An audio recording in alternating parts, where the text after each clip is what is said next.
Hello guys, welcome to my YouTube channel. This is Kuya Potpot Vlog at meron tayong isang reaction video po mula po sa nakarang live po ni Kalingap Rab. At siyempre, bago tayo po magsimula ay mag-shoutout po muna tayo. May galap shoutout po sa ama ng Kalingap na si Kuya Bal Santos Matubang, Ate Edna Vlogs, Kalingap Rab, 10 na kanyang mga kasamahan. At siyempre, may galap shoutout po sa lahat po ng sumusuporta sa buong team Kalingap.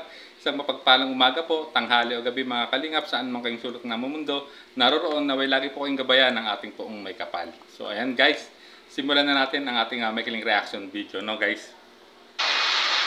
Si Biancy yata walang kontakt sa sponsor. Si Biancy po kasi talaga, ever since is, di siya nag-ano ng sponsor. Ayaw niya makipag-usap sa sponsor. Or ang sabi niya sa akin, pag may sponsor, talagang inaano niya agad, dinedirect niya sa akin. Or sa kay Edo, sa kay Boys, no? Kasi nyo, di ba, bawat walang alam si Biancy, no? Pag binibigyan namin siya. So ayan guys, no, at dito sa nakarang live po ni Kalingap Rab, no, merong nagtanong po na isang live viewers about po about kay Biancy na walang contact si Biancy sa mga sponsor, at agad namang sumagot po si Kalingap Rab na ever since na wala daw talaga or wala talagang hindi nakikipag-communicate si Biancy sa mga sponsor. At talagang kung meron man, yun nga, lagi niyang nire-rely kay Kalingap Rab, Kalingap Edu, kay Dr. Labos, sa ibang K-Boys guys, bilang respeto sa founder ng Kalingap na si Kuya Bal Santos Matubang at Kalingap Rab. Siyempre kasi since siya beneficiary ng Kalingap, yung respeto ang umiiral. Kaya kung may mga nakipag-communicate sa kanya, agad naman niya itong pinagbibigay alam kay Kalingap Rab, at napakagandang ehemplo nito guys, talagang yun nga, napansin niyo naman, nakakagulat, marami na nga pong silent sponsor na matatawag tong si Biancy guys, kung napapansin niyo, yung unang-una yung si Ma'am Maria Rexy ng Pampanga, kung saan talaga grabe po yung binigay na tulong po dun sa lote ni Biancy guys, just imagine nung unang pinuntahan po nila Dr. Lab, di ba? 100 square meter is 200,000 pesos, ay nadagdagan pa kasi may mga sponsor pang gusto mas malaki yung lote para kay Biancy, kasi nga po na medyo mas marami sila dahil 6 na sila magkakapatid guys, kasi nga may nadagdag dahil nanganak po nung nakaraan lang po ang kanyang mama.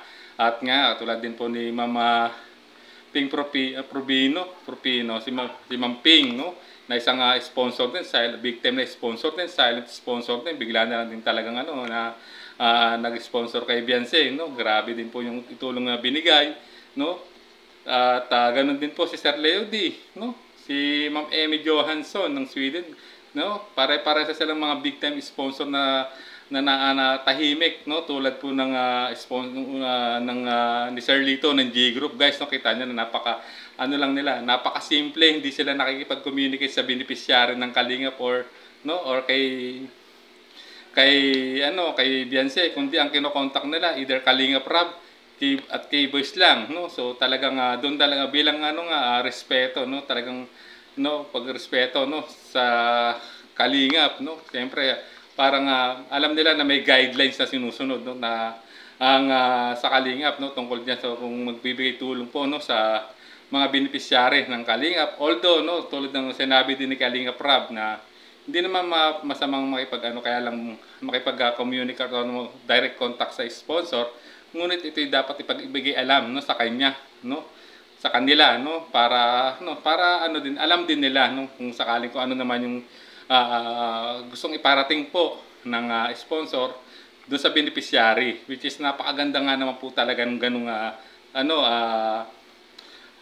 pamamaraan, na para hindi po magkaroon ng issue, or alam naman natin kasi, di ba, pag talagang napadirect ka talaga or napaano ka na talaga sa sponsor, may posibilidad talaga na mawakwak, kasi dahil alam na po yan ni Kalingap Rab, dahil talagang may nangyari ng ganyan sa mga nakarang beneficiary ng Kalingap, at hindi na natin ito i-mention, kaya sa pagkakataong ito ay talagang nag-iingat po talaga si Kalingap Rab, tulad ng sinabi niya, may pakiusap nga siya sa mga beneficiary na at mga kay Angels, no? Kung may kakaroon man ng direct contact, wag masyadong too much close, no? At laging ipagbigay alam kay Kalingap Rab, guys. So ayan, at nalaman natin, no, ang ano talaga, kung gaano talaga ka-respeto po, no, si Kalingap Rab, ay si Biancy, I mean, no, sa kay Kalingap Rab at sa buong team Kalingap, no, dahil sa mga ganitong sitwasyon ay talagang nasusukat talaga yung loyalty ng isang beneficiary. Kita nyo naman, no, kahit may gustong makipag-usap, no, kay Biancy, pa rin niya, no, nire-relay niya pa rin po, no, sa team Kalingap, kay Kalingap Rab, kay Kalingap Edo, sa ibang cables tulad ng sinabi ni Kalingap Rab. So talagang kahanga-hanga ang po ni Biancy rito, yung pag-uugali niya, talagang yung respeto, no, na andoon, no, doon niya talagang hindi nawawala para sa kanya, kasi alam niya na kundi dahil sa Kalingap, hindi naman din talaga siya hindi niya matatamasa kung ano man yung meron siya ngayon. At katulad ni ito, no, ay malapit na siyang mapabahayan, no. Ilang weeks na lang magsisimula ng i-construct yung kanyang yung pabahay para sa kanya, which is narinig din dito sa live na to, sa nakarang vlog, I mean, ni Kalingap Rab, no, na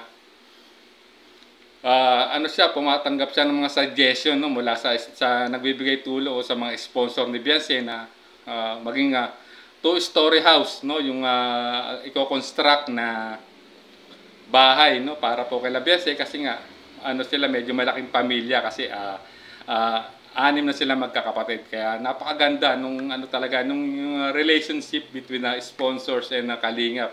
At no, na talagang lalong-lalo na dito sa mga sponsors po ni Biancy, na talagang hindi talaga nila no, na pag nakipag-communicate kay Biancy, or kung gusto man nila, or kung na-entertain man ni Biancy, agad naman itong nire-relate talaga kay Kalingap Rab, no, at kay Kalingap Edo, at sa ibang K-boys tulad ng nabanggit po ni Kalingap Rab, guys. So ayan, hanggang dito na lang po ang ating maikling reaction video, guys, no. Kung gusto niyo pong mapanood ang full video nito, no, itong nakarang live ni Kalingap Rab, ay puntahan niyo po sa kanyang official YouTube channel, Kalingap Rab, no. At siyempre, don't skip ads, no, para mas lalo tayong makatulong, no, sa programa po ng Ama ng Kalingap at ng mga pabahay program po ni Kalingap Rab, guys. So hanggang dito na lang po ang ating reaction video, no. Siyempre, bago tayo tuloy magtapos, ay mag-shoutout tayo ng mga ilang supporters po ng EDC, no.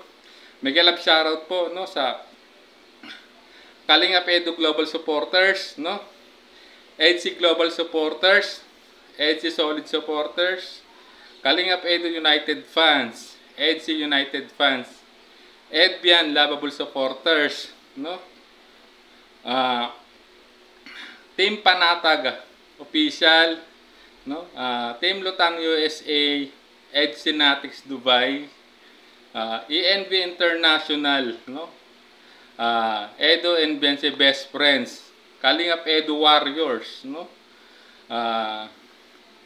Edu Lovable Supporters, Team EDC, at sa lahat po ng individual supporters po ng Tambalang EDC, mega love shoutout po, at maraming salamat sa taus-pusong suporta niyo po, no, sa Tambalang EDC, guys. So maraming salamat po. Hanggang dito na lang po ang ating reaction video. Hanggang sa muli po nating reaction video. There's a vlogger named Kuya Papa, spreading good vibes, giving all he's got. With the camera in his hand, he hits the road, capture moments, sharing stories untold. Kuya Papa, he's the one we adore, bringing smiles, he's got so much more. In this crazy world, he is a ray of